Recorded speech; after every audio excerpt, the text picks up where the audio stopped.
रसूलुल्लाह के नाम से मेरे बेटे का नाम सैयद महमूद रख रहा हो, सैयद महमूद रख रहा हो। तो अज़ीज़ान मोहतरम आगे बढ़ते हुए आपको सैयद महमूद सानी मेहदी क्यों कहा जाता है, आपको सानी मेहदी क्यों कहा जाता है? तो अज़ीज़ान मोहतरम जब मेहदी मऊद अलैहिस्सलाम इस दुनिया से वफात होने व इस दुनिया से ज़ाहिरी तौर पर जा रहे थे, जब आपने अपने लोगों से कहा जब मैं इस दुनिया से चले जाऊं, लोग दलील पूछेंगे, लोग सबूत पूछेंगे, और दो सबूत तुम्हारे सामने तुम्हारे दरमियान छोड़ कर जाऊंगा। अगर कोई पूछेगा क्या तुम्हारा मेहदी हम पर है, तो ये सबूत उन्हें बता देना, ये सबूत उन्हें बता देना, ये दलील उन्हें बता देना। तो अज़ीज़ान मोहतरम मेहदी मऊद अलैहिस्सलाम ने इरशाद फरमाया, मेरे गुजरने के बाद, मेरे इंतकाल के बाद, मेरी ज़ाहिरी तौर पर इस दुनिया से जाने के बाद 20 साल के बाद एक बड़ी जंग पेश आएगी, बड़ी जंग पेश आएगी। उस जंग में हज़रत बंदगी मियां सैयद खुरमीर सिद्दीक़ विलायत रज़ी अल्लाह तआला अन्हु हिस्सा लेंगे। वो पहले दिन जीत जाएंगे और दूसरे दिन शहीद हो जाएंगे।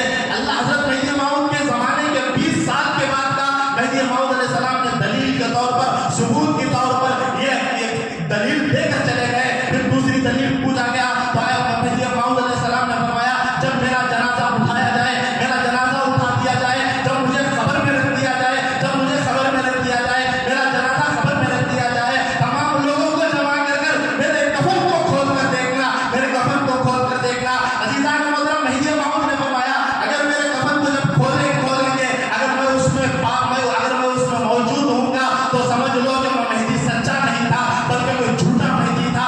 अगर मैं उसमें ना पाऊं तो समझ लेना कि मैं मेहदी हक पर था, मैं मेहदी हक पर अल्लाह तबारक व तआला ने मुझे इस दुनिया में खलीफतुल्लाह बना कर भेजा था। तो अज़ीज़ान मोहतरम मेहदी मऊद अलैहिस्सलाम का जब इंतकाल हो जाता है, जब आपका इंतकाल हो जाता है, जब खबर में आपका लाश मुबारक रखा जाता है, आपके लाश मुबारक को रखा जाता है, उन महदवियों को शक नहीं था, वो जानते थे कि यही मेहदी है, क्योंकि मेहदी मऊद ने इस दुनिया में रहते हुए सहाबा इकराम को खुदा का दीदार कराया। उन्हें दलील की जरूरत नहीं थी, उन्हें सबूत की जरूरत नहीं थी, बल्कि आने वाले महदवी सवाल करेंगे, आने वाले महदवी सवाल करेंगे क्या वो मेहदी सच्चे मेहदी थे। उन लोगों के लिए वहां पर बंदगी मियां सैयद महमूद सानी मेहदी रज़ी अल्लाह तआला अन्हु खबर में उतरते हैं, खबर में उतरकर आपका कफन को खोलते हैं, आपके कफन को खोलते हैं। अज़ीज़ान मोहतरम तमाम सहाबा मौजूद हैं, तमाम सहाबा जैसे ही कफन खोलते हैं, वहां पर मेहदी मऊद अलैहिस्सलाम का लाश मुबारक नहीं होता, बल्कि सिर्फ कफन खाली होता है, सिर्फ खाली लिफाफा पड़े हुआ होता है। तो अज़ीज़ान मोहतरम सानी मेहदी कहते हैं यही हक़ मेहदी थे, ये इस दुनिया में आए, खलीफतुल्लाह बनकर आए, इस दुनिया से चले गए, अब मेहदी मौजूद नहीं है। तो शाह खुरमीर सिद्दीक़ विलायत रज़ी अल्लाह तआला अन्हु ऊपर ठहरे हुए होते हैं, ये अर्ज़ करते हैं मेहदी तो कफन में मौजूद नहीं है, बल्कि सानी मेहदी के चेहरे में देखो मेहदी वहां पर मौजूद है।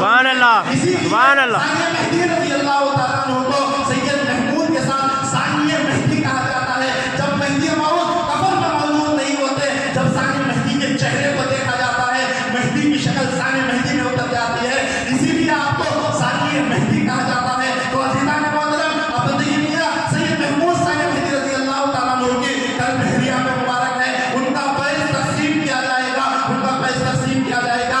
अभी हम इनकी सीरत में क्या अखलाक सीख सकते हैं, हम उनकी सीरत से क्या सीख सकते हैं, इंशाअल्लाह कल भी अगर वक्त मिलेगा तो सानी मेहदी की